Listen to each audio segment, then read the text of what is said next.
कल कैसो आनंद आयो नंद महोत्सव में? ચકાચક. પ્રિયજનો, પ્રભુનું પ્રાગટ્ય આનંદરૂપ છે. પ્રભુની લીલાઓ આનંદરૂપ છે. આનંદસ્ય હરેર લીલા શાસ્ત્રાર્થો દશધા હિસા. પ્રભુ પ્રગટ થયા છે. 6 દિવસના ઠાકુરજીએ પૂતનાને મારી છે. આગળ જતા જ્યાં ઠાકુરજી 3.5 મહિનાના થયા છે, પ્રભુએ પ્રથમવાર પડખું ફેરવ્યું છે અને જ્યાં કરવટ લીધી પહેલી વાર યશોદાજીએ ઉત્સવ કર્યું છે. ઉત્સવમાં આમંત્રિત મહેમાનોના આવ ભગતમાં આપ એટલા બધા વ્યસ્ત થઈ ગયા કે ઠાકુરજીને ભૂલી ગયા અને એક શકટની નીચે ઠાકુરજીને પધરાવી દીધું. ઠાકુરજીને આ વાત ન ગમી. ઠાકુરજીએ પોતાના કરાર વિંદે ન પદાર વિંદમ મુખાર વિંદે વિનિવેશયંતમ વટસ્ય પત્રસ્ય પુટે શયાનમ બાલમ મુકુંદમ મનસા સ્મરામે. ઠાકુરજીએ પોતાના અંગુષ્ઠથી શકટનું ભંજન કર્યું છે. વિવરણમાં સુબોધિનીજીમાં શ્રી મહાપ્રભુજીએ ખૂબ સરસ આજ્ઞા કરી કે જ્યારે ભગવદ ભક્ત, જ્યારે એક પ્રભુનો સેવક એનું મન પ્રભુને છોડી અને બીજે લાગે છે, ત્યારે ઠાકુરજીને કદાપી ગમતું નથી. પ્રભુની એ જ ઈચ્છા હોય કે મારો ભક્ત હંમેશા મારો થઈને રહે. અને એટલા માટે એક વૈષ્ણવનું પરમ કર્તવ્ય છે, વૈષ્ણવનું પરમ ધર્મ છે કે જે વસ્તુઓ પ્રભુથી સન્મુખ કરે અને પ્રભુથી નજીક લઈ જાય એ વસ્તુ વારંવાર કરવી. એવા લોકોનો વારંવાર સંગ કરવો કે જે પ્રભુનું સ્મરણ કરાવે. અમુક જગ્યાઓ પર વારંવાર જવું કે જ્યાં જઈને પ્રભુથી સાક્ષાત્કાર થાય, આપણને અનુભવ થાય કે આપણે પ્રભુની હજી નજીક ગયા. અમુક લોકો એવા હોય, અમુક સ્થાન એવા હોય, શ્રી કૃષ્ણના ચરણારવિંદની રજ થકી શોભી રહ્યા. આ બધાને રિંગટોન બહુ સારી છે. હા, ક્યારેક શ્રીનાથજી શરણમ મોહ વાગે છે.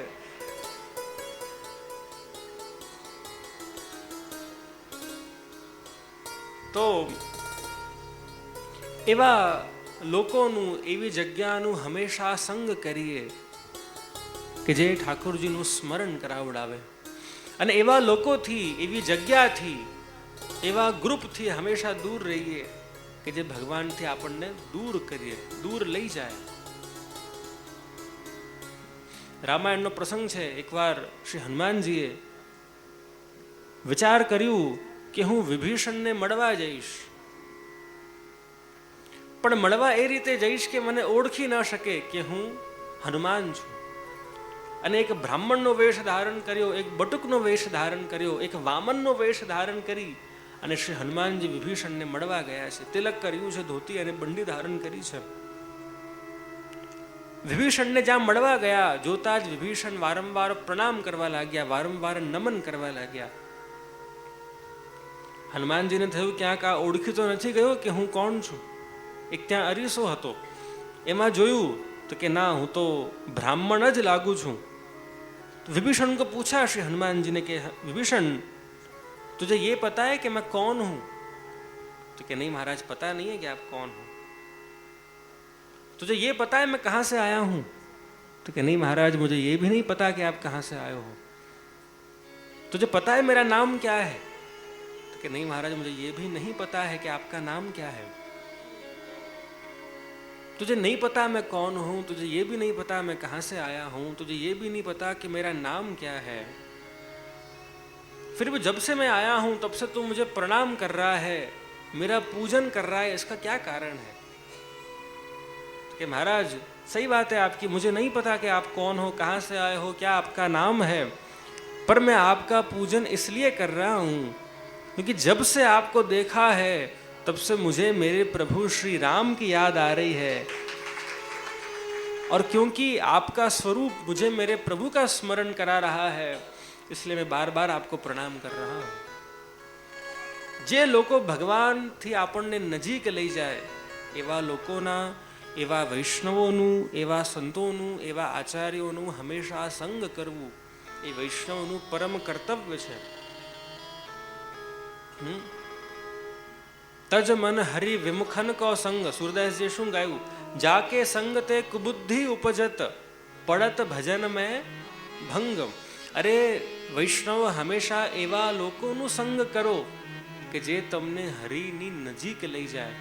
હંમેશા એવા લોકોની વચ્ચે રહો કે જે તમારા પ્રભુનું તમને સ્મરણ કરાવે.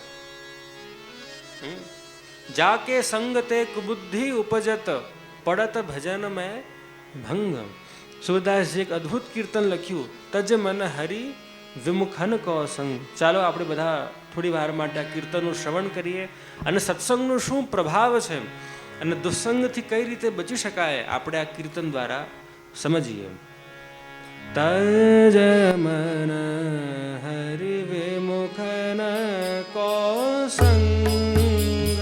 તજ મન હરિ વિમુખન કો સંગ. તજ મન હરિ વિમુખન કો સંગ. તજ મન હરિ વિમુખન કો સંગ. જાકે સંગ તે કુબુદ્ધિ ઉપજત. જાકે સંગ તે કુબુદ્ધિ ઉપજત. જાકે સંગ તે કુબુદ્ધિ ઉપજત. જાકે સંગ તે કુબુદ્ધિ ઉપજત. પડત ભજન મેં ભંગ. તજ મન હરિ વિમુખન કો સંગ. તજ મન હરિ વિમુખન કો સંગ. તજ, તજ એટલે છોડો. તજ મન હરિ વિમુખન કો સંગ. જાકે સંગ તે કુબુદ્ધિ ઉપજત પડત ભજન મેં ભંગ. જેના સંગથી કુબુદ્ધિ ઉત્પન્ન થાય અને આપણા ભજનનું ભંગ થાય એવા લોકો હોય ને પ્રિયજનો, જેની સામે 5 મિનિટ પણ બેસો ને થાય કે ચાલો ઊભા થઈ જાઓ, અહીંયા કંઈ આપણું કામ છે નહીં, એવી નકારાત્મક વાતો કરે, એવા નાસ્તિકવાદી બધા વિચાર વ્યક્ત કરે, થાય કે અહીંયા બેસવાનું કંઈ મન થતું નથી. સુરદાસજી કહી રહ્યા છે કે એવા લોકોથી હંમેશા સાવધાન રહેવું કે જે ભગવાનથી આપણને દૂર કરે. અને એના ઉદાહરણમાં આપ કહી રહ્યા છે, હર કુકાર જાલે પને. હર કો કહાર ગજાલે પન. હર કુકાર જાલે પન. હર કો કહાર ગજાલે પન. મરકટ ભૂષણ યંગ. મરકટ ભૂષણ. મરકટ ભૂષણ શ્વાન કા કપૂર ચુગાય. આગહી કહા કપૂર ચુગાય તે. કાગહી કા કપૂર ચુગાય કે. સ્વાન નવાવત ગંગ. તજ મન હરિ વિમુખન કો સંગ. તજ મન હરિ વિમુખન મોખન કો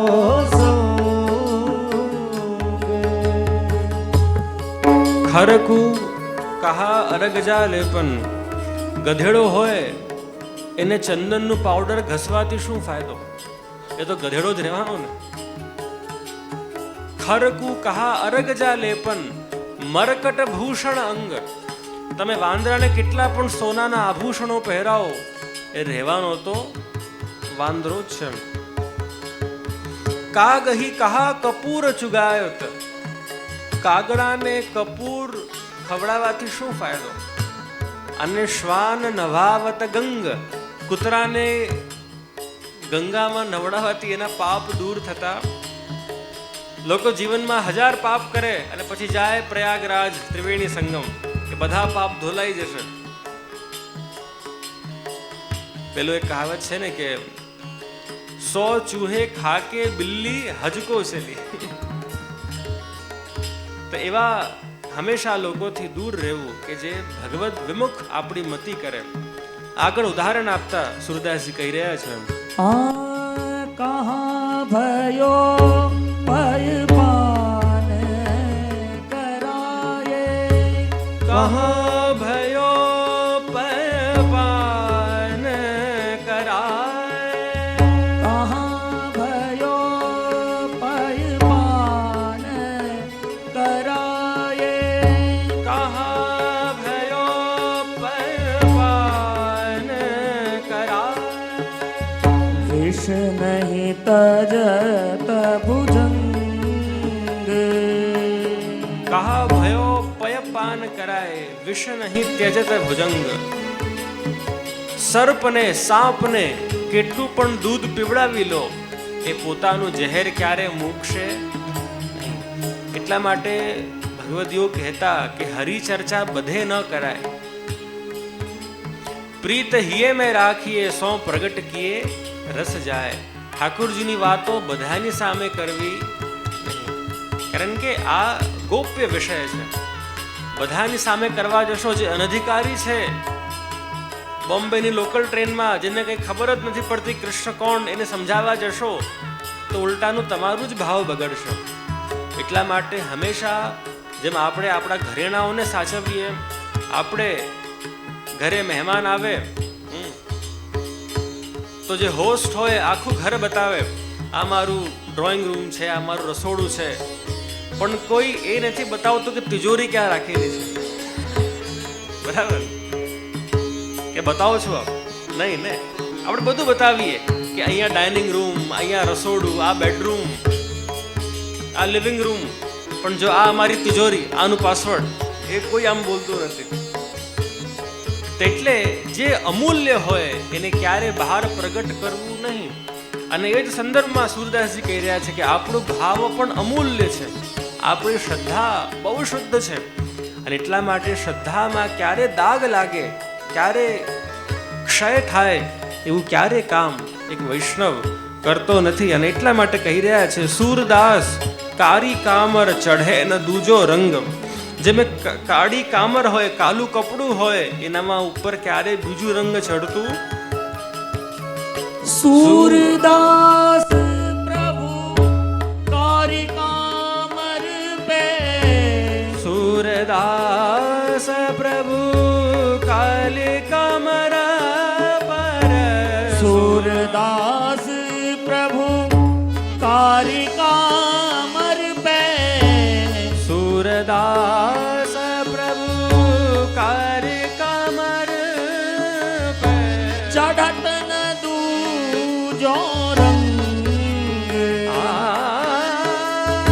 चढ़त न दूजो रंग. तज मन हरि विमुख को संग. तज मन हरि विमुख को संग. तज मन हरि विमुखन को, हरि विमुखन को, हरि विमुखन को संग. बोलो श्री वल्लभाधीश की जय. श्री गोसाई जी परम दयाल की તો શકટભંજન લીલા આપણને, જો દશમસ્કંદ એટલું વિશાળ છે પ્રિયજનો કે એક એક લીલા ઉપર એટલું કહી શકાય કે 3 દિવસ શું 30 દિવસ હોય તો પણ ઓછા જ પડે. પણ આપણે આગળ વધીએ, કારણ કે આપણી સ્પીડ બહુ સ્લો થઈ ગઈ છે. વાગી ગયા છે 6. શકટભંજન ઠાકોરજીએ કર્યું. આગળ જતા પ્રભુ 1 વર્ષના થયા છે. કંસે પૂતના મોકલી, અસફળ થઈ. કંસે શકટાસુર મોકલ્યા, અસફળ થયા. હવે જ્યાં 1 વર્ષના ભગવાન થયા, કંસે એક તુફાનના રૂપમાં એક રાક્ષસ મોકલ્યું કે જેનું નામ હતું તૃણાવર્ત. શું નામ હતું? શું નામ હતું? તૃણાવર્ત. જેમ એક તુફાન હોય, ભવંડર હોય, goal goal goal goal goal goal goal goal ફરે, અને જે માનવ હોય એ બધાની આંખમાં ધૂળ ઝોંકી જાય અને બધાને આંધળું બનાવી દે. શ્રી વલ્લભે આ રાક્ષસની તુલના આપણા મોહથી કરી, આપણા અહંકારથી કરી. જ્યારે અહંકાર જીવનમાં આવે ત્યારે પણ વ્યક્તિ આંધળો બની જાય. कहते हैं कि नशे में और अहंकार में एक चीज कॉमन है. नशे में और अहंकार में एक वस्तु कॉमन है कि जिसको चढ़ती है उसके अलावा सबको पता चल जाता है कि इसको चढ़ गई है. नशो पण जेने चढ़े એને ખબર નહીં પડે, અહંકાર પણ જેને ચઢે એને ખબર નથી પડતી, પણ એના સિવાય બધાને ખબર પડી જાય કે આને ચડી ગયું છે. જેમ અહંકાર આપણને આંધળો બનાવે, જેમ મોહ આપણને આંધળો બનાવે, મોહ પરિવાર માટેનું હોય, મોહ સંપત્તિ માટેનું હોય, લાલચ જેમ આપણને આંધળી બનાવે, એ રીતે તૃણાવર્તે પણ વ્રજવાસીઓને આંધળા બનાવ્યા. નંદ ભવનના આંગણમાં ઠાકુરજી શ્રી યશોદાજીના ઉત્સંગમાં ગોદમાં પોઢી રહ્યા હતા. પ્રભુને આ લીલા કરવી હતી એટલે ઠાકુરજીએ પોતાનું વજન વધાર્યું. શ્રી યશોદાજીએ બાલકૃષ્ણને લઈને બાજુમાં પધરાવ્યા. એટલામાં જ પેલો તૃણાવર્ત ગોલ ગોલ ગોલ ગોલ ફરતા ફરતા ફરતા ફરતા ફરતા ફરતા એક તુફાનની જેમ નંદ ભવનમાં આવ્યું છે. ઠાકુરજીને ઉપાડી ગયો છે. યશોદાજી બૂમો પાડી રહ્યા છે, કનૈયા કનૈયા, કનુઆ કહાં ચલો ગયો, મેલો કનુઆ કહાં ચલો ગયો. પણ ઠાકુરજીને તુફાન ઉપર લઈ ગયું છે. ઉપર જઈને પ્રભુ સમજી ગયા છે કે આ રાક્ષસ છે. ઠાકુરજીએ પોતાના શ્રીહસ્ત વડે એનું ગળું દબાવ્યું છે. ધડામ કરીને તૃણાવર્ત ભૂમિ ઉપર પડ્યું છે. અને એ રીતે વાહ ભાઈ, ધડામ કરીને તૃણાવર્ત ભૂમંડલ ઉપર પડ્યું છે. અને આ રીતે ભગવાન તૃણાવર્તનું વધ કર્યું છે. તો બોલો શ્રી બાલકૃષ્ણલાલ કી જય. તૃણાવર્તની લીલાથી આપણે બધા એ જ સમજીએ, એ જ શીખીએ કે મોહ આપણને ઘણીવાર આંધળું બનાવી દેશે. એ મોહ કોઈ પણ પ્રકારનો હોય, એ લાલચ કોઈ પણ પ્રકારની હોય, વ્યક્તિને आंधड़ू बनावी देती હોય છે. भगवत गीता में अर्जुन बहुत सुंदर प्रश्न भगवान को करते हैं कि भगवान सब जानते हैं कि पाप क्या है और पुण्य क्या है, सब जानते हैं कि कर्म क्या है, अकर्म क्या है, धर्म क्या है, अधर्म क्या है, किंतु फिर भी व्यक्ति अधर्म क्यों करता है? सबको पता है कि पाप क्या है, क्या करना चाहिए और क्या नहीं करना चाहिए. आ जाणवा छता मानव पाप શું કામ કરે છે? તો પ્રભુએ બહુ સુંદર એના ઉત્તરમાં આપણને એક શ્લોક આપ્યું. ધ્યાયતો વિષયાન પુંસઃ સંગસ્તેષુ ઉપજાયતે, સંગાત સંજાયતે કામઃ, કામાત ક્રોધો વિજાયતે, ક્રોધાત ભવતિ सम्मोह, सम्मोहात स्मृति विभ्रमः, स्मृति भ्रंशात बुद्धिनाशो और बुद्धिनाशात प्रणश्यति.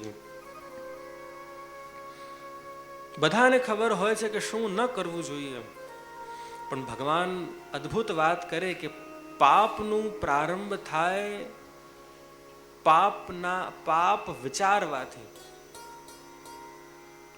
ધ્યાયતો વિષયાન પુંસઃ,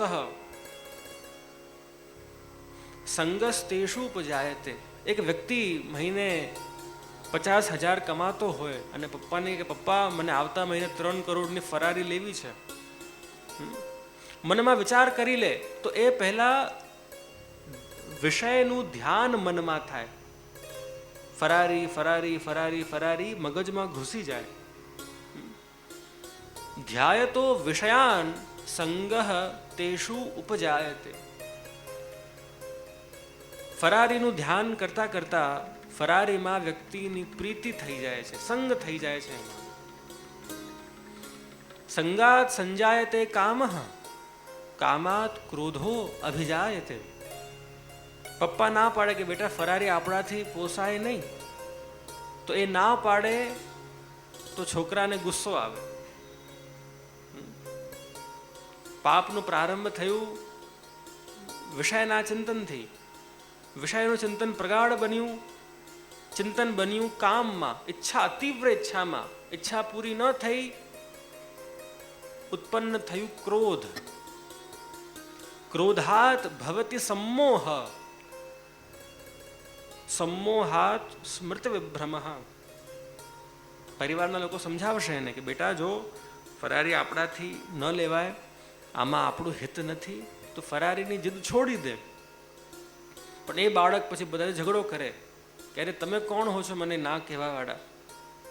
અને સ્મૃતિ ભ્રંશાત બુદ્ધિ નાશો, અને બુદ્ધિ નાશાત પ્રણશ્યતિ. તો કઈ રીતે એક ખોટું વિચાર પાપ સુધી પરિણમિત થાય છે. એટલા માટે મોટાઓ કહેતા કે મનથી પણ પાપ કરવું નહીં, કે મનથી પણ પાપ ન કરવું. તો તૃણાવર્તને મોહથી સરખાવ્યા, તો તૃણાવર્તના વધ દ્વારા આપણે એ જ પ્રભુને વિનંતી કરીએ કે આપણા અંદર રહેલું પણ મોહ, ભ્રમ અને અહંકાર ક્યારે પણ આપણને આંધળું ન બનાવે, અને આપણને હંમેશા સારા અને ખોટાની સમજ આપણા મગજમાં કાયમ રહે. એની સાથે હવે પ્રભુ જ્યાં મોટા થઈ ગયા છે, પ્રભુની છઠ્ઠીનો ઉત્સવ થયો છે.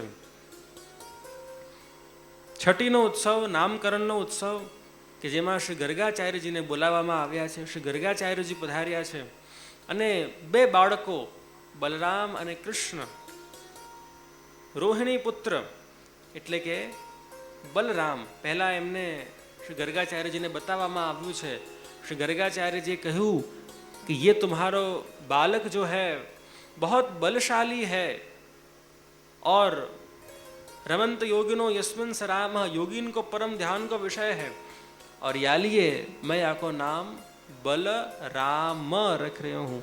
तो बोलो बलराम जी महाराज की जय, दाऊ से दयाल की जय.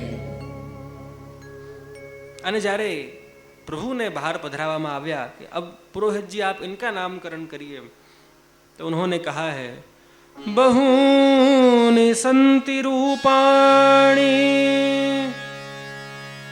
नामानि च सुतस्य ते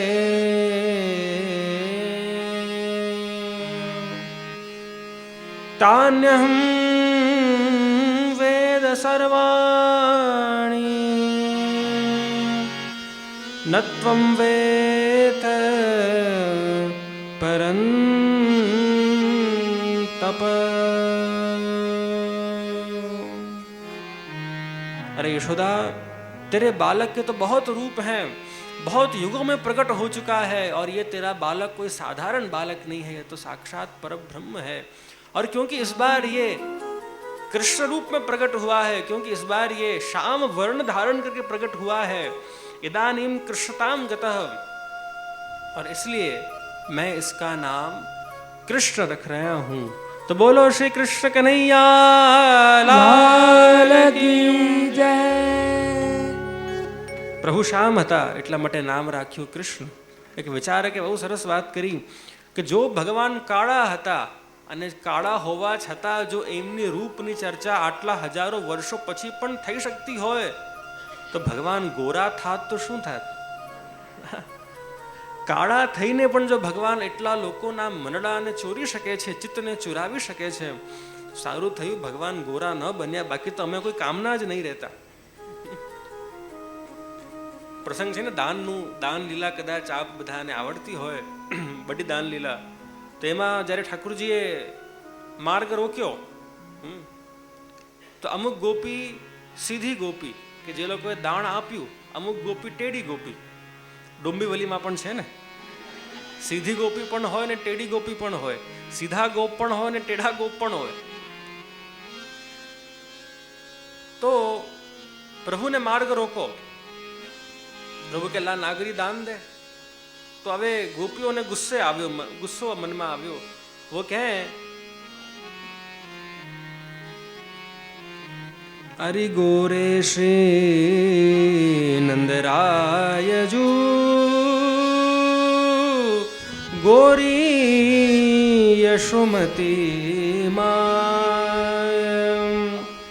तुम याही ते सामरे लाल ऐसे लक्षण पाए अहो प्यारे ऐसे लक्षण पाए मोहन जान दे हरि गोवर्धन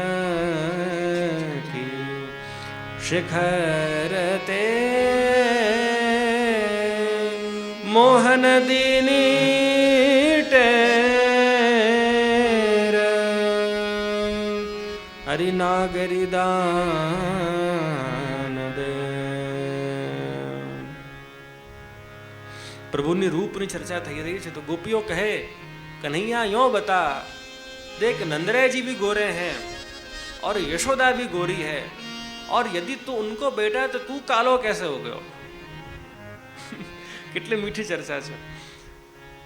गोरे श्री नंदरायजू गोरी यशोमती माई तुम याही ते सामरे भय ऐसे लक्षण पाए क्योंकि तेरे लक्षण काले हैं ना कन्हैया, या लिए तेरा रूप भी कालो हो गयो. अबे गोपियों अब प्रभु कौन से कम पड़े. अरे तुम्हें बताऊं मैं क्यों कालो पड़ो. तो क्या हाँ बता तू क्यों कालो बन गयो. मन मेरो तारन बसे और अंजन की रेख. गोपिया तुम सुनो मैं क्यों कालो पड़ो. मैं कालो या लिए पड़ो क्योंकि तुम यो बताओ कि तुम सबन की आंखन में मैं बसूं कि ना बसूं. गोपियों के हाँ लाला तू बड़ो उद्यमी तो है, बड़ो नटखट है, तू बड़ो छैल छबीलो है, पर तू हम सबन की आंखन को तारा तो है ही. तो अब देखो मैं तुम सबन की आंखन में बसूं और तुम सब रोज सुबह स्नान के बाद आंखन में कालो कालो काजल लगाए लो. अब मैं आंखन के अंदर तुम वाके ऊपर कालो काजल लगा दो तो हो गयो ना मैं कालो.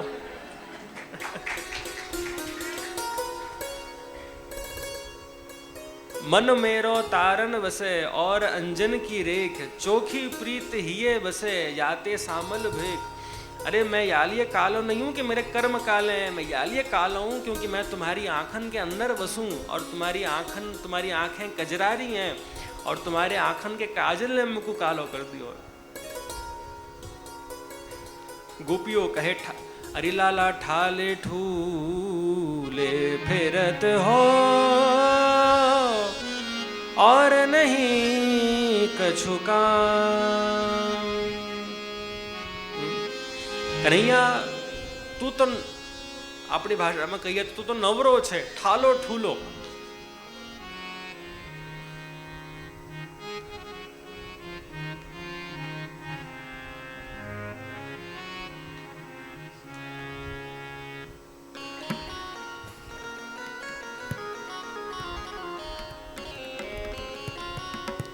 अरे लाला ठाले ठूले फिरत हो और नहीं कछु काम. प्रभु તમે તો નવરા છો, આપ તો ઠાલે ઠૂલે હો, આપકો કા કામ है दूसरो. તમે જોશો તો ઘણીવાર દાન લીલામાં, ઇવન આ વસંતની લીલામાં ગોપીઓ એવા એવા શબ્દો ઠાકુરજીને કહે છે કે આપણને થાય કે આવું પણ હોય. ઇવન ફાગુનના દિવસોમાં તો ગાલીના કીર્તનો ગાવામાં આવે. વ્રજમાં ગારીઓ ગવાય તો વ્રજવાસીઓ ઠાકુરજીને ગાળો આપે. ગાલી પણ મીઠી હોય, બ્રજની અલગ પ્રકારની હોય.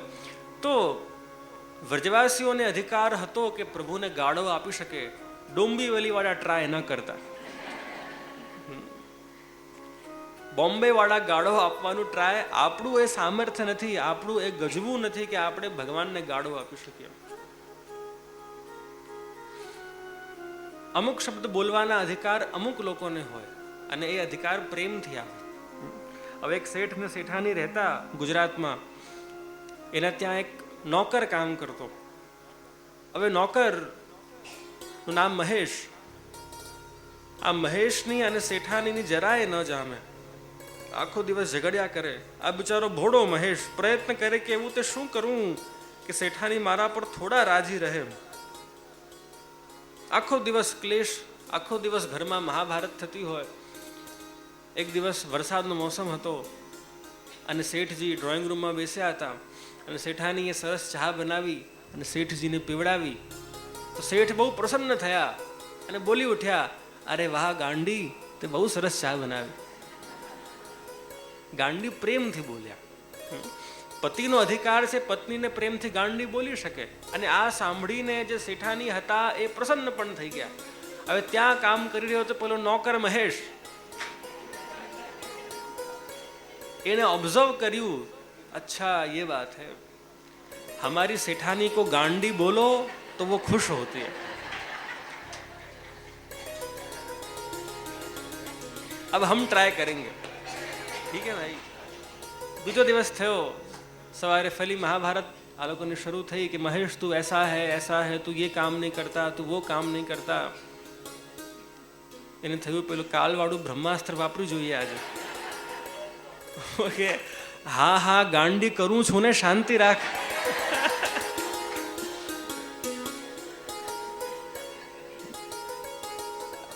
હવે એને એમ કે બહુ વખાણ થશે આના, પણ પહેલા તો લીધું બેલન.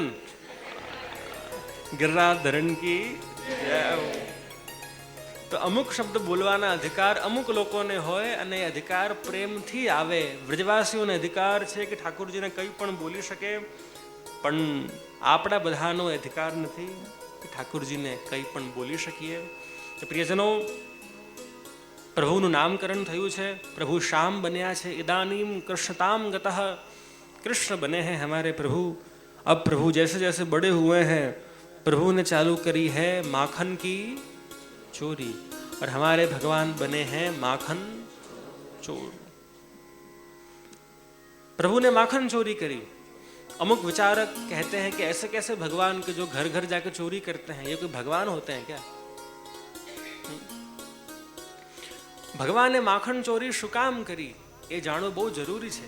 જ્યાં સુધી ખબર ન પડે મનમાં ભ્રમ ઉત્પન્ન થતું હોય છે કે જેના ઘરે 9 લાખ ગાયો હતી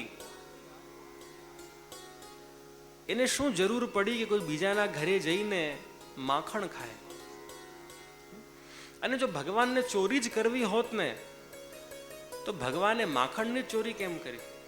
એકવાર ચોર ઘરમાં ઘૂસી જાય પછી સોના ચાંદીને અડે કે ફ્રીજમાં રાખેલી દૂધની થેલીને હાથ લગાડે? હા, સોના ચાંદી જ પકડશે ને. એકવાર ચોર ઘરમાં ઘૂસી જાય તો પૈસા ઉપર નજર પડશે કે દહીં ક્યાં જમાવેલું છે એની ઉપર નજર પડશે? વિચાર કરો ને, લોજિકલી વિચાર કરવા જાઓ તો ભગવાને સોના ચાંદી ભગવાન ન અડ્યા, ભગવાન પૈસા ન અડ્યા, પણ ભગવાને માખણ ચોરાવ્યું છે. શું કામ? કારણ કે ગોપીઓને પોતાના માખણ માટે અહમ હતું કે અમારા જેવું માખણ બીજા કોઈનું ન થાય. તો પ્રભુએ માખણની ચોરી કરીને એ લોકોના અહંકારનું ખંડન કર્યું છે. જ્યારે જ્યારે ભગવત ભક્તો માથે કોઈ પણ પ્રકારની મટકી લઈને ફરે, ફિઝિકલ મટકી નહીં પણ આપણા બધાના માથે કોઈને કોઈ મટકી હોય જ. અમારા જેવું ફ્લેટ આખા ડોંબીવલીમાં એક પણ ગુજરાતી પાસે નથી, આપણે એક મટકી થઈ ને. અમારા દીકરા જેવું ભણતર કોઈ પણ ગુજરાતીના અમારા વૈષ્ણવ પાસે નથી, એક પણ મટકી થઈ ને. અમારા જેવી પરિવારની એકતા બીજે ક્યાંય નથી, એ પણ એક મટકી થઈ ને. તો જ્યારે જ્યારે ભગવાન ભક્ત ઉપર કૃપા કરે, હું વાંચતો તો હમણાં કે જેને ભગવાન વહાલા હોય એને ભગવાન બધું આપી દે. ભગવાનને જે વહાલા હોય એને ભગવાન બધું આપી દે, પણ જે ભગવાનને અતિ વહાલા હોય ને એનાથી બધું ભગવાન છીનવી લે છે. છીનવું એટલે લિટરલ સેન્સમાં નથી છીનતા, કોઈ તમને ફકીર નહીં બનાવી દેશે, પણ જે આસક્તિ આપણી હોય પરિવાર માટે, પૈસા માટે, ઠાકોરજી એવી કંઈક લીલા કરે કે બધી આસક્તિ ધ્વંસ થઈ જાય. ઠાકોરજીએ માખણ ચોરી કરીને પણ એ જ કામ કર્યું.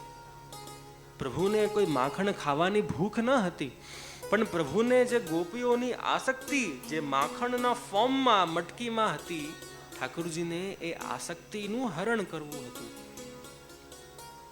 તો હમારે પ્રભુને માખણ ચોરી કરી. ગોપીઓ રોજ નંદાલયમાં આવે, પ્રભુને ફરિયાદ કરવા આવે. વિચારક કહે કે ફરિયાદ કરવા નહીં, પણ કૃષ્ણને ફરી ફરી યાદ કરવા આવતા.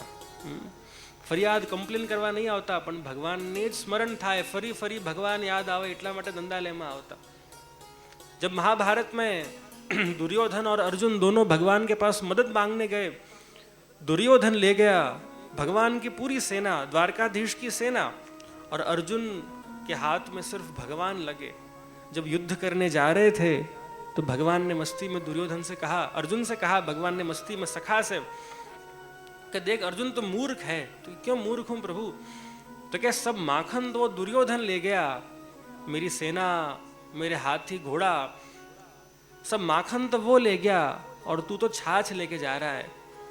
वो क्या प्रभु, अगर दुर्योधन माखन ले गया तो मैं तो माखन के चोर को लेके जा रहा हूं. प्रभु तो माखन के चोर हैं, रोज माखन चोरी करें, नंदालय में आवे, गोपियां शिकायत करवे आवे और का कह दे, मैया मोरी मैं नहीं माखन खायो, मैंने ना माखन खायो मैया. एक बार जब प्रभु की आतंक बहुत बढ़ गया ब्रज में, प्रभु की उधम बढ़ गई, एक गोपी जाको नाम प्रभावती वाके मन में आई कि देखो ये कन्हैया पूरे गांव में, पूरे ब्रज में, पूरे गोकुल वृंदावन में सबन को इतना हैरान क्यों करे, आज यूं करूं कि मैं याकू रंगे हाथ पकड़ूंगी. प्रभु ने खुलेआम चुनौती दी प्रभावती काकी को, काकी सावधान रहियो, कल हम तेरे वहां माखन की चोरी करवे आएंगे.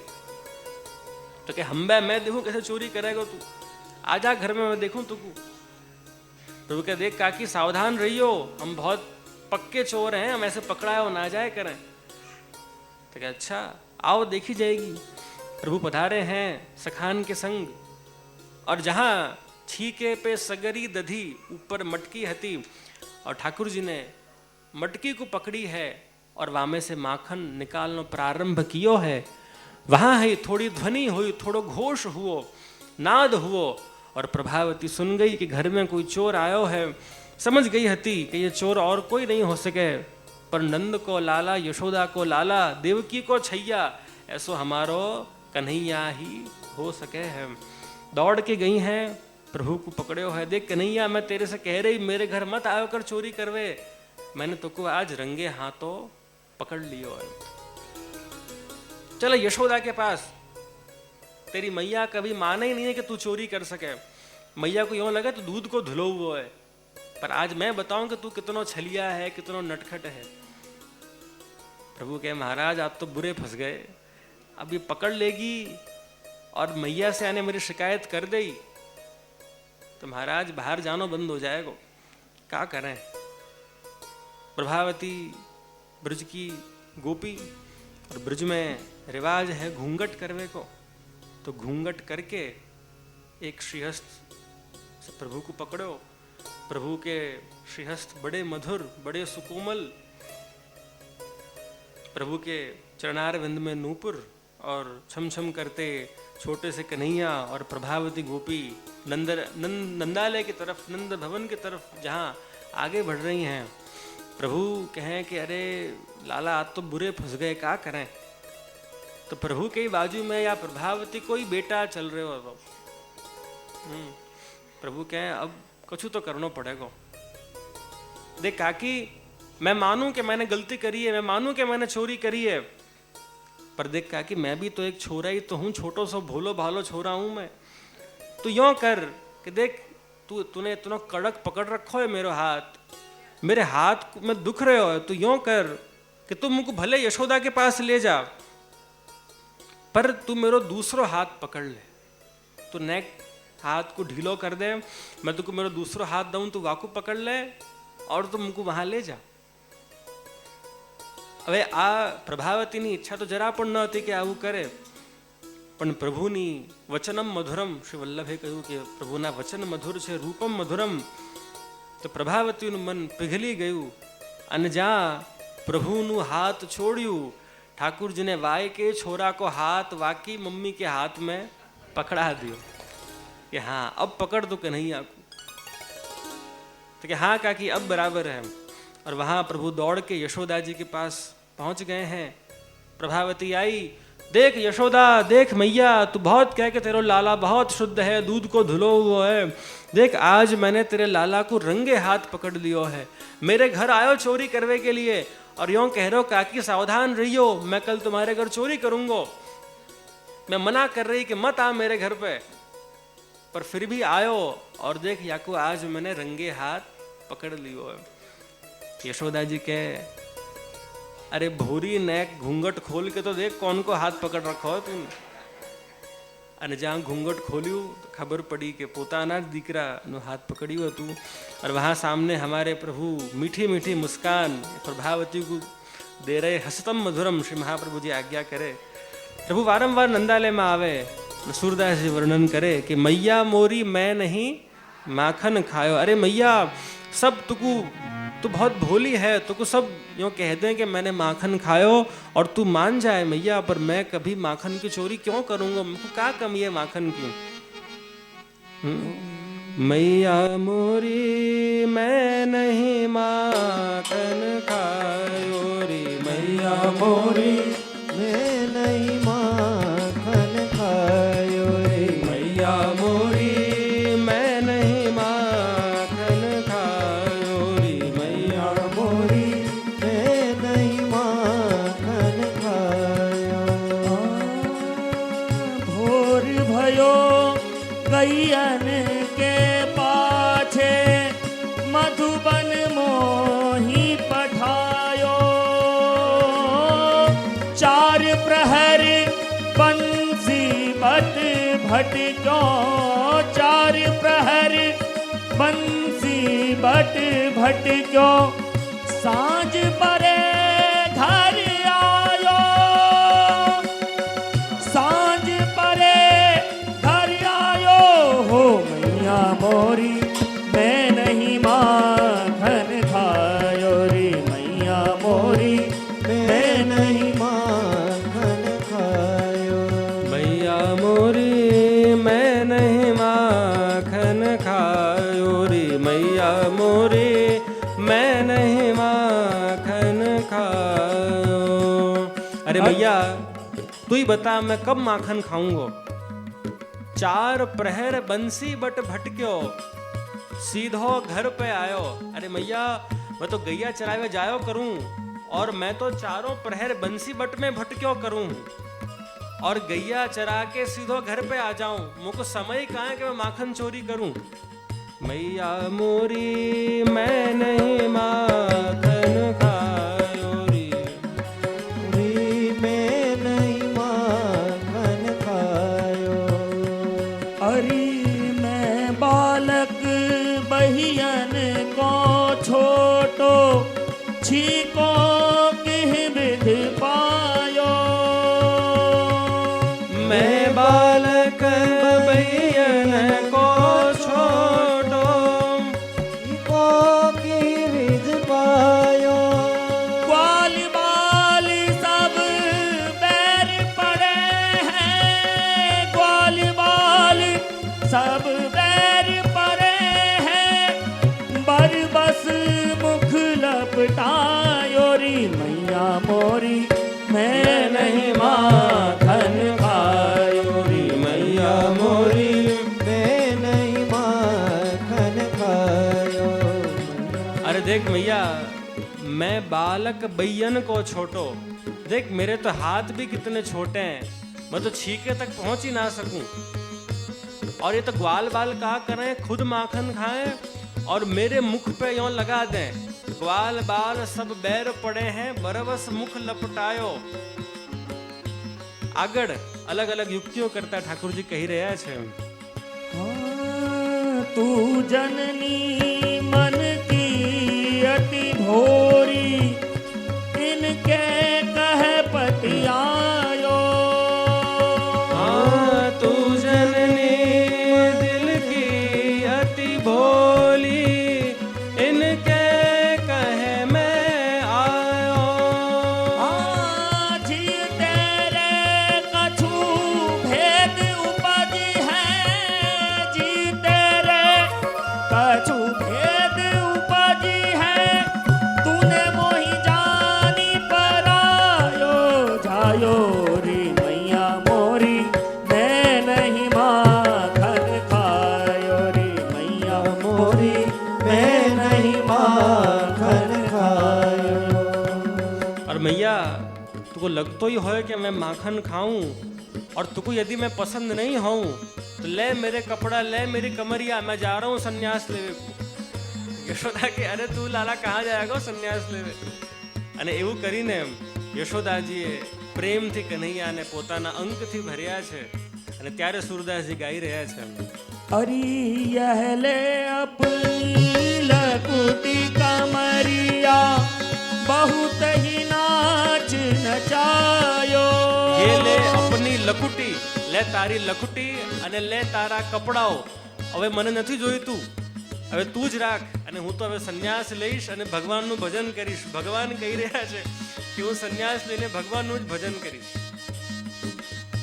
सूरदास प्रभु निरख यशोदा, सूरदास तब विहस यशोदा, ले उर कोठ लगायो री मैया मोरी, मैं नहीं माखन खायो रे मैया मोरी, मैं नहीं माखन खायो रे मैया मोरी, मैं नहीं माखन खायो रे। અને જ્યારે પ્રભુએ આવી વાતો કરી, યશોદાજીએ ડરીને ઠાकुरજીને અંકથી લગાવ્યા, ભેટ્યા, તો હજી સુધી પ્રભુ કહી રહ્યા હતા મૈયા મોરી मैं नहीं माखन खायो। अब कह रहे हैं मैया मोरी मैं नहीं माखन खायो, मैया मोरी मैं नहीं माखन खायो रे मैया मोरी मैं नहीं माखन खायो रे मैया मोरी मैं नहीं माखन, मैं नहीं माखन, मैं नहीं माखन। बोलो श्री बाल कृष्ण लाल की, श्री नवनीत प्रिया लाल की, श्री गोवर्धन नाथ की जय। तो प्रियजनों, प्रभु हमारे बने माखन के चोर नवनीत प्रियालाल, જે આપણા ત્યાં નવનીત એટલે માખણ, જે ભગવાનને નવનીત બહુ પ્રિય છે, એ બન્યા નવનીત પ્રિયાજી। પ્રભુએ માખણ ચોરી કરી। પ્રભુ અલગ અલગ ગોપીઓના પ્રભુએ ચિત્ત ચોરાવ્યા છે। ધીરે ધીરે प्रभु मोटा थया छे। 7 वर्ष को सांवरो, और जब प्रभु 7 वर्ष के हुए हैं तब एक बार नंदराय जी के पास गए। गोद बैठे गोपाल कहत ब्रजराज सो, अहो तात एक बात श्रवण जय सुनो जू मेरी। भवन मांझ हो गयो धरी जहाँ सोज धनेरी, मैं हस मांग्यो माय पे भोजन देरी मोही। कर लकुटी ले यो कहो यह क्यों दे हूं तो ये। बाबा आज जब मैं मेरी मैया के पास गयो तो मैया ने बहुत सारी सामग्रियां कर रखी थी, और जब मैंने मैया से हंस के प्रेम से कही कि मैया ये का बना रही है, लड्डू पेड़ा कचौड़ी ने मुको भी तो खवा दे, तो मैया ने हाथ में लकड़ी ली और कहो कि ये मैं तुमको क्यों दूं, तो इंद्र के लिए है। तो बाबा ये इंद्र कौन है? देख लाला, इंद्र वर्षा को देव है, और जाकी हर कार्तिक मास में हम सब ब्रजवासी मिलके पूजा कियो करे हैं। तो या लिए हम वो इंद्र की पूजा को समय आ रहे हो है, पड़वा को दिन आ रहे हो है, और या लिए हम सब वाकई ही तैयारी कर रहे हैं। प्रभु ने कही बाबा पर अपने तो रक्षक होए तो इंद्र नहीं है, वो तो श्री गिरिराज जी हैं। अपने सब गैया, अपन सब ग्वालियां हैं, अपन सबन की गैया तो श्री गिरिराज जी पे चरवे जायो करे है। और या लिए पूजन होना चाहिए तो इंद्र को नहीं, पर गोवर्धन की पूजा होनी चाहिए, श्री गिरिराज जी का पूजन होना चाहिए। देख लाला, तेरी बात ठीक है, पर गांव के बड़े बूढ़े नाय मानेंगे। प्रभु ने सब उनको मनावे की जिम्मेदारी ली है, सब उनको समझाया है कि हमारे गैयान को पोषण करवे वाले तो श्री गिरिराज जी हैं, या लिए पूजन करनो होए तो श्री गिरिराज जी को पूजन करना चाहिए। और अपन सब मिलकर यूँ करें कि गिरिराज जी को अन्नकूट भोग धरें। का धरें? अन्नकूट भोग। कूट એટલે કે ઢગલો। જેની પાસે બહુ વધારે પૈસા હોય ને, એમ કહીએ કે આના ઘરે ધનકૂટ છે। ખબર આપને? બહુ વધારે પૈસા હોય તો ધનકૂટ થાય, બહુ વધારે માથાઓ ભેગા થાય તો માથાકૂટ થાય, અને બહુ વધારે અન્ન ભેગું થાય તો શું થાય? અન્નકૂટ। લોકોને ખબર નથી હોતી કે અન્નકૂટમાં અને 56 ભોગમાં શું ફરક। હવે આ બધા જૂના વૈષ્ણવો થયા એટલે હવે આ બધાને ખબર હોવી જોઈએ કે અન્નકૂટમાં અને 56 ભોગમાં શું ફરક છે। ફરક એટલું જ છે કે અન્નકૂટમાં સખડીનો ઢગલો કરવામાં આવે અને એમાં 4 આયુધ પધરાવવામાં આવે, શંખ, ચક્ર, ગદા, પદ્મ, અને વચ્ચે મુખારવિંદની ભાવના કરવામાં આવે, જે અન્નકૂટની વિશેષતા છે। 56 ભોગમાં સામગ્રી સેમ હોય પણ એમાં ભાતનો ઢગલો કરવામાં આવતો નથી। તો દર્શન કરો ક્યારે પણ હવેલીઓમાં, પીછવાઈઓમાં, તો સમજી જજો કે આ અન્નકૂટ છે અને આ 56 ભોગ છે। ठाकुर जी ने कही कि बाबा अपन यूँ करें कि अपन श्री गिरिराज जी की पूजा करें। लाला, ये गिरिराज की पूजा कैसे करी जाए, तू ही बता हमको। तो कहे चलो बड़े डन को आगे ले गिरधर श्री गोवर्धन पूजन आओ। देख भैया, देखो बाबा, हमारे श्री गिरिराज जी भक्त वत्सल हैं और श्री गोवर्धन महाराज हैं कि जिनके माथे पे का विराज रहो है? मुकुट विराज रहो है। तो अब इनकी पूजा कैसे करी जाए? तो कहे तो पे पान चढ़े तो पे फूल चढ़े। सबसे पहले बाबा आप दूध लाओ, दूध को पहले अभिषेक कराओ, जल को अभिषेक कराओ। मानसी गंगा जल नवाय के पाछे दूध धोरी कौन आवत, श्री गोवर्धन पूजन आवत। बाबा पहले जल से, दूध से इनको अभिषेक कराओ, इनको भोग धरो, इनको तिलक कराओ, इनको माला धराओ। અને ત્યાં બધા જ વ્રજવાસીઓ પ્રભુ સાથે શ્રી ગિરિરાજજીના મુખારવિંદ પર આવી ગયા છે અને બધાએ શ્રદ્ધાથી અને ભાવથી જયઘોષ કર્યું છે। બોલીએ શ્રી ગિરિરાજ ધરણ કી